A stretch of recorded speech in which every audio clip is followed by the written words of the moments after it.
What is COVID-19? In December 2019, there was a cluster of pneumonia cases in the city of Wuhan in China.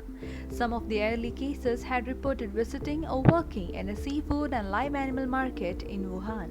Investigations found that the disease was caused by a newly discovered coronavirus. The disease was subsequently named COVID-19. COVID-19 spread within China and to the rest of the world.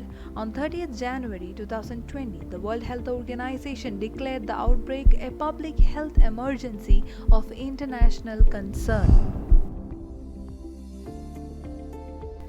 This is SARS-CoV-2. It belongs to the family of coronaviruses named for the crown-like spikes on the surfaces. SARS-CoV-2 can cause COVID-19, a contagious viral infection that attacks primarily on the throat and the lungs. Dentistry is facing its darkest hour yet with the growth and spread of the coronavirus pandemic. Resumption of routine dental checkups and finding creative ways to care for the patients will be a challenging task given the uncertainty surrounding the timeline for resolution of this pandemic. Protection of dental patients and staffs during the pandemic is challenging owing to the existence of patients who are infectious and yet asymptomatic. On March 20, 2020, the American Dental Association teamed up with leading infection experts from the Organization for Safety, Asepsis and Prevention to provide the dental community with practical guidance and education as we navigate the challenges COVID-19 is presenting to our profession. Now, what can we do as dental professionals? Access reliable information, avoid panic and rumors. Take the recommendations from the local, state and federal public health officials seriously. Heed the numerous calls to temporarily suspend all non-urgent dental appointments until the crisis is over.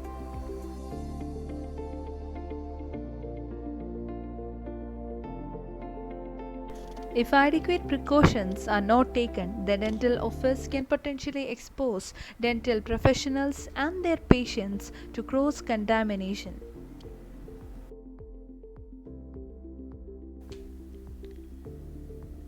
To minimize risk following COVID-19, specific recommendations based on scientific research are suggested, such as tele-screening and triaging, patient arrival and evaluation, and so on. Tele-screening and triaging. Undertake initial screening via telephone to identify patients with suspected or possible COVID-19 infection.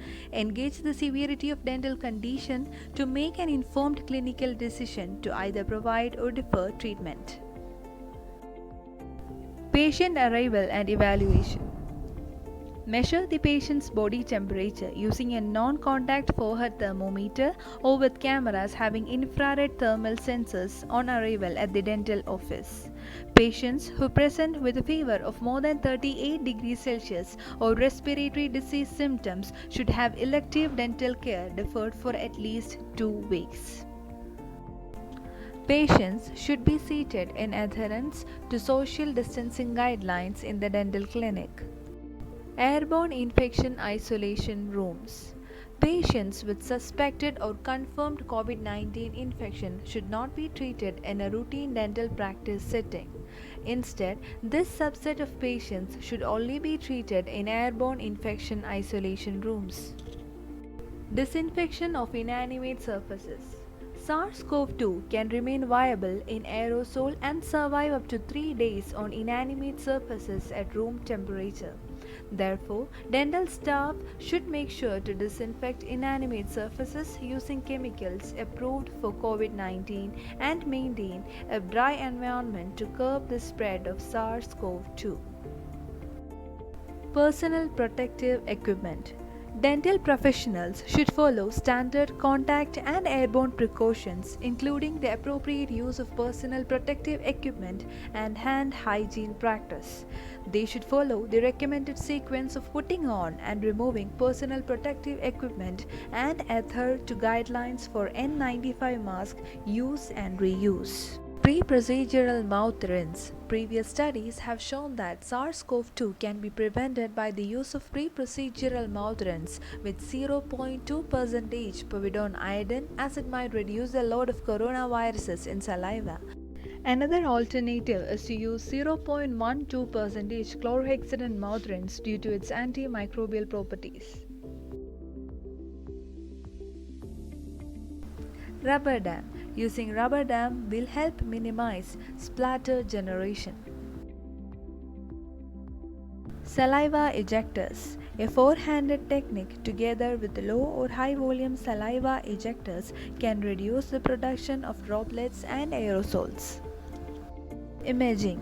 Extraoral imaging such as panoramic radiology or cone beam computed tomography imaging should be used to avoid gag or cough reflex that may occur with intraoral imaging. When intraoral imaging is mandated, sensors should be double barriered to prevent perforation and cross-contamination. Instruments. To reduce the risk of generating contaminated aerosols, dental professionals should minimize the use of ultrasonic instruments, high-speed handpieces, and three-way syringes. Communication has been extremely important in an era of information overload from various sources. Communication and education are required at different levels between dentists and allied healthcare professionals, and communications to patients in community. Also, there is a need for tele-mentoring in dentistry to curb panic and fear and communicate facts. The coming together of dentistry and medicine, pharma, and IT in the country will make a huge positive impact in providing essential acute emergency dental services to the masses. Practitioners are adapting to the idea of tele-dentistry globally, which can be incredibly used to reduce unnecessary face-to-face time with patients. This model, if adopted in India, can help save time, effort, and money significantly, providing dental access to the masses. We are possibly living through one of the most challenging phases of our lives. Coronavirus is a huge challenge for everyone. Vaccines to prevent COVID-19 are currently under development. Scientists around the world are working hard to make this happen. It's a race against time to develop a vaccine amid a pandemic. While all this will take time, stay home if you can to protect the most vulnerable, and don't forget to wash your hands for at least 20 seconds and as often as possible. Stay home, stay safe, and thanks for watching.